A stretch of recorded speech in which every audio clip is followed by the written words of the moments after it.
ప్రతి క్షణం సమాజం కోసం మీ మిత్ర న్యూస్. బడుగు బలహీన వర్గాల నేత ప్రియతమ ముఖ్యమంత్రి రేవంత్ రెడ్డి నాయకత్వంలో ప్రజాపాలన కొనసాగుతుందని మంత్రి జూపల్లి కృష్ణారావు అన్నారు. శుక్రవారం ఎమ్మెల్యే వాకిటి శ్రీహరితో కలిసి మక్తల్ మండలం బూత్పూర్ ముంపు గ్రామాన్ని సందర్శించిన మంత్రి జూపల్లి కృష్ణారావు సందర్శించారు. ఇంటింటిని పరిశీలించి వారి సమస్యలను మంత్రి అడిగి తెలుసుకున్న మంత్రి మొసళ్ళు పాముల మధ్య బ్రతికీడుస్తున్నామని మంత్రికి తమ గూడు వెళ్లబోసుకున్న గ్రామస్తులు నీటి ఊటతో చేమ వచ్చిన ఇళ్లలో ఉండలేకపోతున్నామని తమ దీన స్థితిని వివరించారు.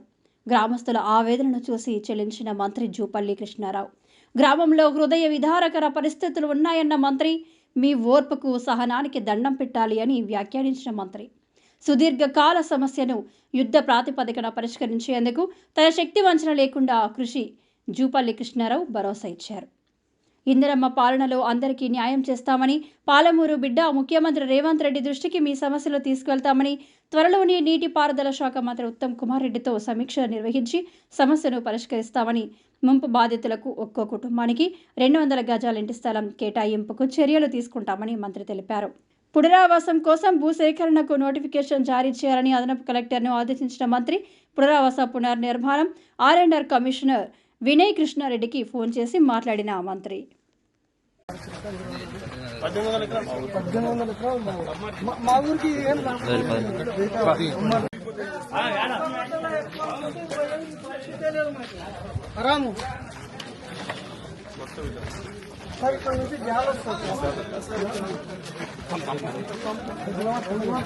నిజంగా కూడా ఈ కాలంలో కింద ఏం ముక్కలు చల్లగా వేసేదాన్ని కిందంత వాటర్ కాబట్టి ప్రతి జీవితం ఇంతే సార్. ఈ కట్టెలు మీద పెంకులు బుల్లది గట్టికి రాదు, బుల్లదేనికి పిల్లదేనికి రాదు, తోగితే నీళ్ళు వస్తాయి, తోగితే నీళ్ళు వస్తాయి. అందుకే ప్రతిసారి కొట్టుకుంటా పని చేస్తే కూడా ఆయన కూడా 1 అవర్ వచ్చి కొనుక్కొచ్చి ఎప్పుడు అడిగినా అయిపోయింది అయిపోతుంది నేను చేస్తాను తప్ప వేరే లేదు. విచిత్రమైన ఏంటంటే ఎంతసేపు నా కాగితం ఒకటి చూపించి 122 122 జీవో చూపించి ఆ కాగితం మీదనే బతికింది సార్. ఆశలనే బతికింది అంతా.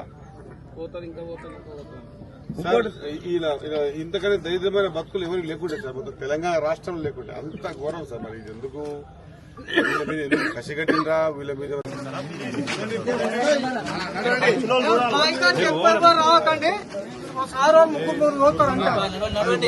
బాగా జాగ్రత్త.